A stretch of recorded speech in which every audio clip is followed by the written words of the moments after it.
Hello student, welcome back to my channel. आपका 12 तारीख को पेपर है। आपको टेंशन होगी कि क्या आने वाला है क्या नहीं आने वाला है। तैयारी आपकी चल रही होगी, तो मैं उस तैयारी को मैं आपको आगे बता दूं कि मैं बताना चाहता हूं फिजिक्स में ये 5 चैप्टर आपकी त्रिमासिक परीक्षा में आएंगे, जो आपका पेपर है 12 तारीख को मंगलवार के दिन फिजिक्स में, है ना। फिर उसके बाद अगर हम चलें तो इनमें सबसे इंपॉर्टेंट क्वेश्चन कौन से हैं हम उनकी बात करते हैं, और मैं फोकस करूँगा बड़े वाले क्वेश्चनों में। छोटे क्वेश्चन तो बहुत सारे रहते हैं, कम से कम 30-40 क्वेश्चन आपके पेपर में आ जाते हैं सबको अगर आप टोटल करें तो, अथवा सहित।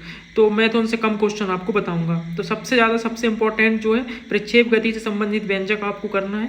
इसमें आप ये नहीं है कि सिर्फ ये क्वेश्चन, इसमें क्या है, प्रक्षेप का पथ परवलयकार होता है, उसका उड्डयन काल, अधिकतम ऊंचाई, ये आपको ये क्वेश्चन व्यंजक करके जाना है। ये बहुत इंपॉर्टेंट क्वेश्चन है, आपको ये देखने को मिलेगा परसों के दिन। और गति के समीकरण सिद्ध करना है, इसमें आपको गति के समीकरण आपको सिद्ध करना है। और तीनों, मतलब सबसे इंपॉर्टेंट सेकंड वाला है। सेकंड वाला तो खुद नाम से भी आ सकता है कि जो तीन नियम लिखकर सिद्ध करो, एस वाला, ठीक। उसके बाद हम थर्ड वाले क्वेश्चन पे चलते हैं, फोर्थ वाले, ठीक है। लेकिन ऊपर के दो बहुत इंपॉर्टेंट है, फिर उसके बाद ये नीचे का थर्ड और फोर्थ वाला क्वेश्चन आप देख के चले जाना, ये बड़े वाले के लिए सबसे इंपॉर्टेंट है। और फिर हम चलते हैं अब थोड़े से और अलग से इंपॉर्टेंट छोटे क्वेश्चन जो इंपॉर्टेंट है। कार्य ऊर्जा प्रमेय आपसे बनता होगा, व्यंजक भी आपको इसका प्रूव करना है। संरक्षी और असंरक्षी बलों में अंतर, सर्पी घर्षण, और इसमें देखो अंतर से ये होगा कि एक आ गया कि संरक्षी बल को समझाइए, तो आप समझा देंगे, एक तरफ का पूरी चीज लिख देंगे, इसलिए मैं अंतर वाले क्वेश्चन देता हूँ। T is equal to 2π√L/G बहुत इंपॉर्टेंट है, और F is equal to M है। ये आपको हो सकता है दोनों क्वेश्चन देखने को मिल जाएं। और घर्षण कोण क्या होता है, विराम कोण क्या होता है, ये आप पढ़ लेना। रोलर को ढकेलने की अपेक्षा खींचना आसान होता है, ये इस टाइप के क्वेश्चन छोटे छोटे देख लेना। ऊर्जा और शक्ति में अंतर, त्वरण तथा मंदन के बारे में आपको पता होना चाहिए।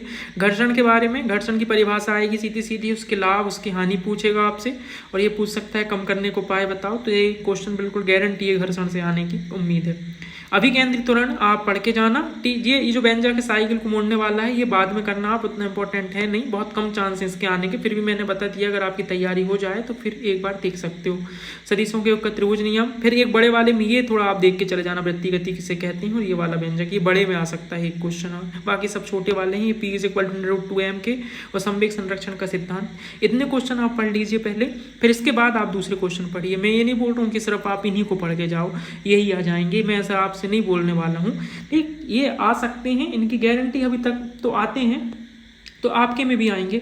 तो और आप पहले इन क्वेश्चनों को पढ़ें, फिर उसके बाद आपको जो लग रहा है वो भी आप पढ़ें। और एक अगर आप नहीं भी पढ़ रहे हैं तो भी आप इन क्वेश्चनों के स्क्रीनशॉट ले लें, और फिर पेपर होने के बाद मिला लें आप, क्योंकि परसों ज़्यादा टाइम है नहीं, तो आपको कम से कम पता चल जाएगा कि हाँ ये क्वेश्चन आते हैं या नहीं आते हैं। तो आप क्या है, अभी 11th है, अभी तो त्रैमासिक परीक्षा है, अर्धवार्षिक भी होना है, वार्षिक भी होना है, 12th क्लास भी है, तो आपको एक ट्रस्ट आ जाएगा कि हाँ सच में ऐसा होता है, क्वेश्चन फंसते हैं कि नहीं फंसते, आप देख लेंगे। तो चलिए पढ़ाई करिए आप अपनी।